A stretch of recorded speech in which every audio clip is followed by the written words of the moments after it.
ঈদের ছুটি কাটিয়ে ব্যস্ততা ফিরছে ক্রিকেট পাড়ায়। সামনে টাইগারদের ব্যস্ত সূচি। কাল থেকেই শুরু হচ্ছে ডিপিএল এর 10ম রাউন্ড। তাই পহেলা বৈশাখের দিনেই মাঠে অনুশীলনে হাজির ক্রিকেটাররা। ডিপিএল এর মাঝেই হবে টি-20 বিশ্বকাপ সামনে রেখে ক্রিকেটারদের ফিটনেস টেস্ট। এরপরই শুরু জিম্বাবুয়ে সিরিজ। ঈদের আমেজ শেষ হবার আগেই ব্যস্ততা শুরু দেশের ক্রিকেট আঙ্গনে। ঈদের ছুটি শেষে কাল থেকে শুরু হচ্ছে ঢাকা প্রিমিয়ার ডিভিশন ক্রিকেট লিগের 10ম রাউন্ড। তাই ছুটি কাটিয়ে মাঠের অনুশীলনে ফিরতে শুরু করেছেন ক্রিকেটাররা।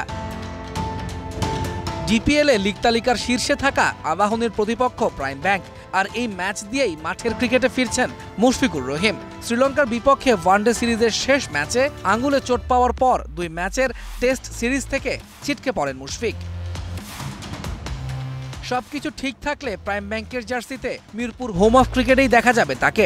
আগামীকাল আবাহনের বিপক্ষে ম্যাচের আগে প্রস্তুতি নিতে আজ সকালেই মাঠে হাজির তিনি। ইনডোরে করেছেন ব্যাটিং প্র্যাকটিস।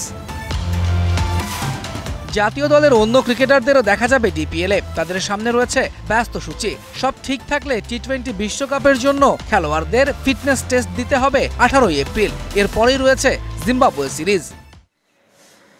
বিশ্বকাপের আগে টাইগারদের সাথে 5 ম্যাচের টি-20 সিরিজ খেলতে 28 এপ্রিল ঢাকায় আসবে জিম্বাবুয়ে ক্রিকেট দল। স্পোর্টিং কন্ডিশনের কথা মাথায় রেখে সিরিজের প্রথম 3 টি-20 হবে চট্টগ্রামের জহুর আহমেদ চৌধুরী স্টেডিয়ামে। বাকি 2 ম্যাচ হবে মিরপুরের হোম অফ ক্রিকেটে। এই সিরিজ শেষে আবার যুক্তরাষ্ট্রে 3 ম্যাচের টি-20 সিরিজ খেলবে বাংলাদেশ। যুক্তরাষ্ট্রের হিউস্টনে 21, 23 ও 25 মে হবে সিরিজের 3টি ম্যাচ। এরপর শুরু হবে টাইগারদের বিশ্বকাপ মিশন।